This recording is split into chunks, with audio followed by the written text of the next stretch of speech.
Blackstone Audio presents The House of Morgan, An American Banking Dynasty and the Rise of Modern Finance, by Ron Chernow. This book is read by Robertson Dean. It is necessarily part of the business of a banker to profess a conventional respectability which is more than human. Lifelong practices of this kind make them the most romantic and the least realistic of men. John Maynard Keynes.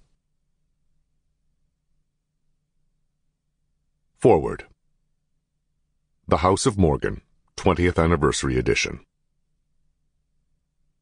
Like many first books, The House of Morgan was something of a happy accident in the author's life when it was published 20 years ago. After years toiling in the vineyard of freelance magazine work, I decided to take a breather from that hectic world in the mid-1980s and landed a job in a public policy foundation called the 20th Century Fund, where I was put in charge of financial policy studies. During this heyday of the bull market that roared through Ronald Reagan's presidency, huge numbers of people were swept into the financial world for the first time, whether as foot soldiers in investment banks or small investors dabbling in common stocks, and they had little historic perspective on the new world they inhabited.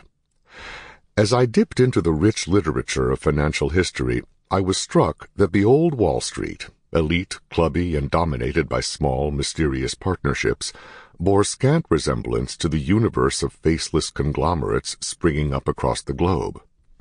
It dawned on me that the hordes of financial novices might be ripe for a history that would chronicle how the old Wall Street evolved into the new.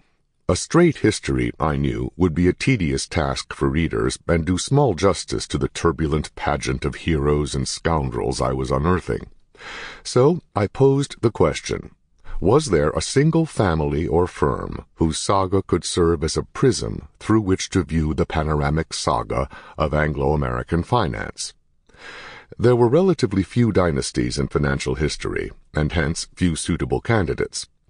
Some names, such as Rothschild, had long since passed the zenith of their glory, while others had a contemporary resonance with only shallow roots in the past.